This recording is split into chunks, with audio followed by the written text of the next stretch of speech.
So my name is Diana Klein, and I serve as Acting Executive Director for AAKP, an organization that I've had the pleasure of serving in a variety of roles for over the past 12 years.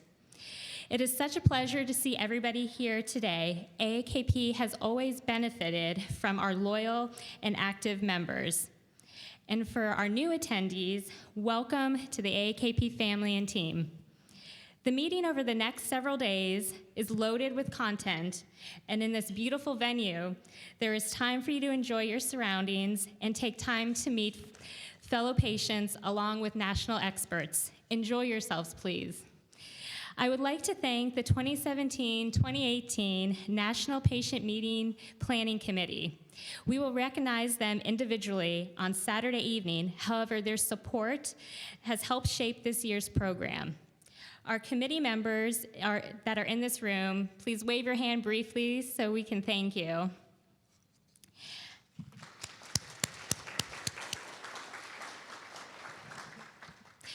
As a reminder, as part of our commitment to full accessibility for those who cannot join us in person, select sessions today and tomorrow and all sessions on Sunday will be live streamed. We encourage those watching us at home to engage with us on social media. Our Facebook handler is @KidneyPatients, and our Twitter handler is @KidneyPatient. You can also tag us on your pictures and posts by using the official meeting hashtag KidneyPatients18. This national patient meeting would not be possible without the strong support of our national sponsors, and AAKP would like to recognize those now. Our silver sponsors are Amgen Incorporated and Curex Biopharmaceuticals. Our bronze sponsors are Fresenius Kidney Care, Mallinckrodt Pharmaceuticals, and Next Stage Medical. Patron sponsors include Astellas Pharma US, Baxter International, Hansa Medical, Horizon Pharma, Merck & Company, and Rockwell Medical. And our supporting sponsors are Arbor Research Collaborative for Health, Florida Hospital, Medical Education Institute, Nephrology Associates of Central Florida, Aakp Health, and Proteon Therapeutics. Many of these company representatives are in the room with us now, and you can also meet them during sessions and in the exhibit hall throughout the weekend. So please join me in a round of applause, thanking them for their support of this year's meeting.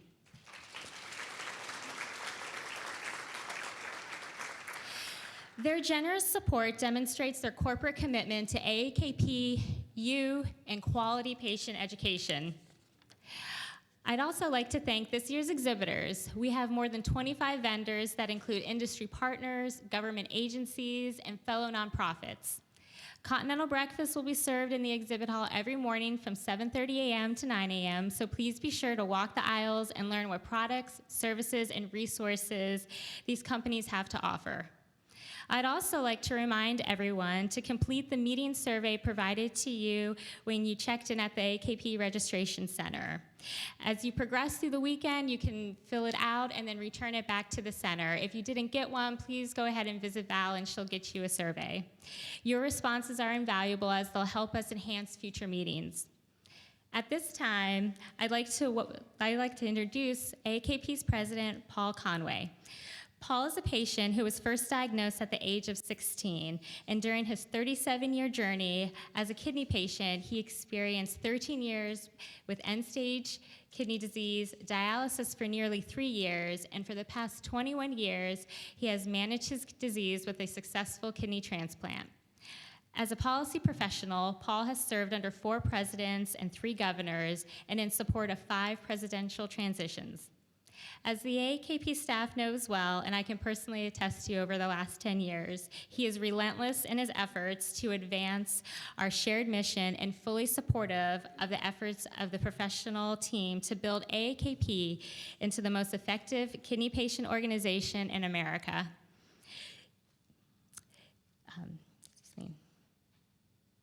AAKP is dedicated to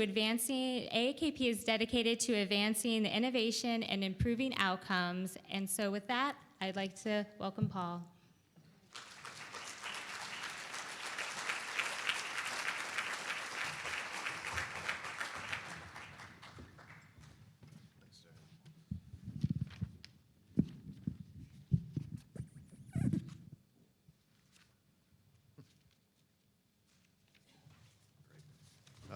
Thanks, Diana.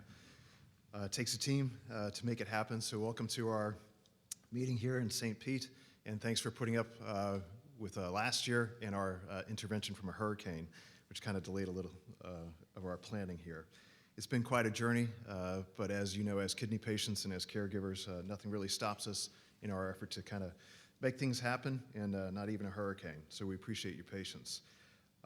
Whether this is your first meeting or you're joining us for the first time, it's important for you to know, each of you, that we're all here for a reason. Every life matters, and every experience counts towards making a difference.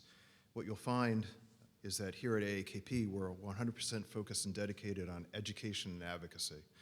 And the question has to be, to what end?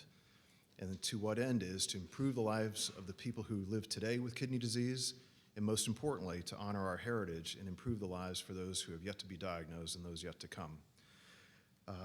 AAKP will start at this meeting, the kickoff of our 50th anniversary. And what you'll see over the next 18 months is a very aggressive effort to honor our legacy and the patients who have come before us. We were founded in patients in 1969. We're governed by a patient majority board, and I'll show you a couple of quick slides here in a minute that go through some of our history and what we stand for, who we are, and how we operate, because I think it's very important at the beginning of this conference that everybody understands who is AAKP, what do you belong to, and how we act. But right off the top, a couple of things that I'd like to do in terms of recognizing the people that made this possible today. Diana Klein, our acting executive director, has made this possible because she's been able to stitch together our staff team and really work diligently over the past 6 months through a transition that our organization made and dealing with a pretty intense and active board who's dedicated to expanding AAKP operations nationally. Valerie Gonzalez serves as our Director of Office Operations. Aaron Kale has come on board as our Director of Stakeholder Operations and stood up our ambassador program. Deb Pelez is our Marketing and Communications Manager. And back at headquarters, we have Tangi Falber, who's our administrative lead. This highly dedicated and skilled team has worked tirelessly to plan this meeting and to do so much more, all while maintaining the daily AAKP operations and activities that you see online. Hat goes off to them, and I'd really ask you, please, to join me in congratulating our staff.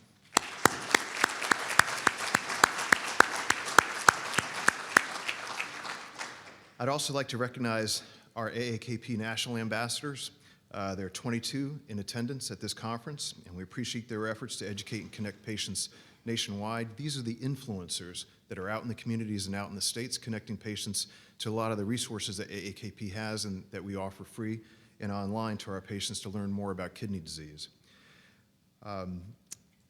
They have worked diligently to introduce new patients to AAKP and to impart to them the advocacy tools that we all use. I'd also like to recognize our National Board of Directors who are here present. If I could see a show of hands for board members. Great. Get to know these folks. They are your leadership. They're very dedicated. In particular, I'd like to point out a few of them. Terry Brown, who has served as the co-chair of this year's program and has led the planning team for our conference. We're also having here Richard Knight, who's the chair of our public policy and the vice president. And a good teammate on Capitol Hill in all conditions. We're also joined by a new board member, Ed Hickey, who serves as the chair of our Veterans Health Initiative. Ed's a Marine. He's right here. So that's the Army giving you a shout out, Ed. And I'd also like to recognize some allies here from our allies across the country that work in different organizations that align with us and that have been very generous in their contacts and in their relationships in supporting our mission. And some new faces here that I think are worthwhile pointing out. Todd Abram is here, Executive Director of the American Society of Nephrology. We'd like to recognize him.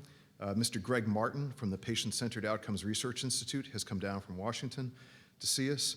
An old friend and a distinguished leader in many different areas, my friend Richard Nelson.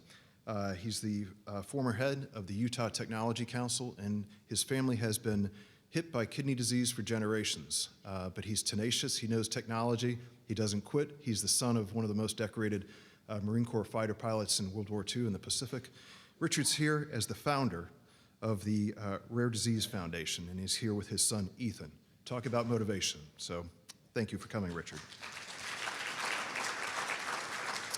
We also have present our teammates from the Home Dialyzers United. We have Joe Muldoon here, the CEO of Fast Medical, who you'll meet on the next panel. We have our national historian and chair of our medical advisory board, Dr. Steve Fadum. We have James Trebilzi, a life member and an attorney from New Jersey who's been with us for a very long time. We have, of course, Bob Abbott from Little Rock, Arkansas, who is a true champion from the earliest days of AAKP. And we have an interesting person who's come down to join us from the state of Maine. And that's my native state. Raymond Keller, he's the CEO of Third Kidney. And he's been selected as one of 26 Maine-based entrepreneurs to compete in Greenlight Maine. It's a business competition, and Greenlight Maine is a statewide collaboration of entrepreneurial catalysts and corporate leaders designed to promote and mentor the development and growth of businesses in the state of Maine. It's kind of like a Shark Tank type of competition. The grand prize is $100,000. We're focusing on innovation, and this is exactly the type of person that we're highlighting here, and we're so pleased that Bob Abbott has invited him to come to our conference. So you'll meet all these people, you'll see them during the sessions, you'll hear from them. Let me run through very quickly several slides here to show you who we are. Let's see. I'll start this from the top, I think. Maybe not. Well, basically, let me tell you this. AAKP operates off a set of principles.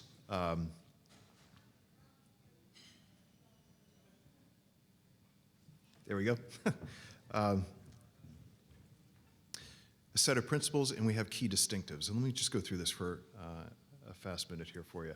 We're the oldest and largest kidney patient organization in the United States, and we're independent. And what does that mean? Well, we have a lot of independent opinions, but we were not started by any type of corporate entity or anything else like that. We were started by 6 kidney patients in the hospital in Kings County in New York in 1969. By 1972, those patients had actually worked with folks across the United States to make certain that all patients had access to dialysis care through legislation in the Congress. Talk about patient engagement. Some people are still trying to figure out what that means. In 1969, these patients were able to come together and do that. By 1972, the law was passed. 1973, President Nixon signed the legislation. That created the end-stage renal disease program. That's our heritage. We're not AstroTurf, and what does that mean? We're a true grassroots national organization. So what you see in terms of our content comes from our people, and our activities are generated at the grassroots level across the United States. We're not reactionary. We don't throw spitballs. We try to work with folks. If we disagree with a federal agency or a congressional official, we'll go out and meet with them and tell them our opinion. We don't like to get into the mudslinging. And most importantly, I think for our patients, they're considered credible and knowledgeable. So when there are discussions that are happening, whether it's at the White House in the executive branch or on Capitol Hill, an AAKP patient is at the table, and our strategy is to make certain they're always at the table when the future of care is being discussed.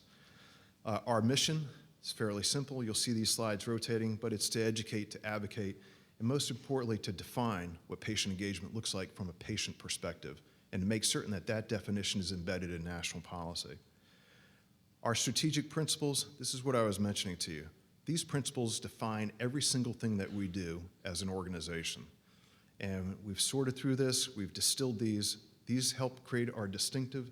The most important one that I would point out to you is that we're independent, but the other thing is that we operate on the principle of no surprises. And what we mean by that is working with the federal government and with the United States Congress, you can say and do a lot of things, but if you burn a relationship and break a relationship because you're not truthful and honest and engaged, you never get that credibility back. So we don't surprise the folks that we work with, we honor their service. As I mentioned, our principles inform every single thing that we do as an organization, from our education programs to our board selections. Our AAKP ambassadors, you'll see a lot of these photos flying. This is a relatively new program for us. We have 74 ambassadors These are the states that we're up in. These are the states that we're missing. If you know anybody in these gray states here, we need to know their names, and we need to get them incorporated in the fold, because what we're doing essentially is we're building out a grassroots component in the truest sense to match our online capacities. And to influence policy and make a difference in the United States, it's both. It's not either or. To be effective long-term, you need to be organized online and you need to be organized at the grassroots level. On Capitol Hill, we go up there quite frequently. To date, just in 2018, we've done 250 plus visits, and we do that with our allied organizations like ASN, RPA, the transplant surgeons. Pretty much when a doctor goes to Capitol Hill, people will listen if a patient is sitting next to them for about a minute, and then they want to know what the patient says and what the patient thinks. And that's kind of the genius of what we're doing, making an impact for you using patients. How do we decide who we operate with? Very simple. How we choose our allies actually matters, and the questions that we ask about who we align with also matter. So under the choosing allies, these are the types of questions that we ask about who we're going to associate with, and most importantly, are they credible, do they know what they're doing, and are they in it for the long term for patients? When we assess a risk, we're very concerned about our brand, about our credibility, and whether or not something that feels good in the short term will actually damage our ability to impact patient outcomes in the long term. And these are some of the alliances that we have, not all of them, but these are many of the organizations that we work with based on that criteria. And you'll see this a lot, which is to follow us and engage online. At this point, what I'd like to do is go ahead and introduce our first speaker this morning. And we have the distinct honor of having a representative from the Secretary of HHS, Secretary Azar, to join us in this first session.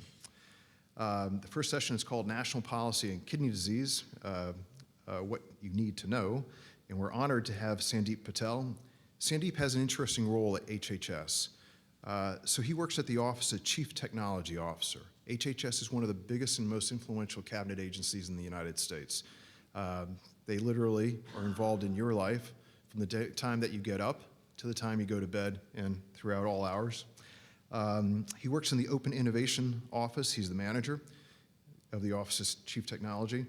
And we were honored to be with him several weeks ago and to participate in several meetings with Secretary Azar.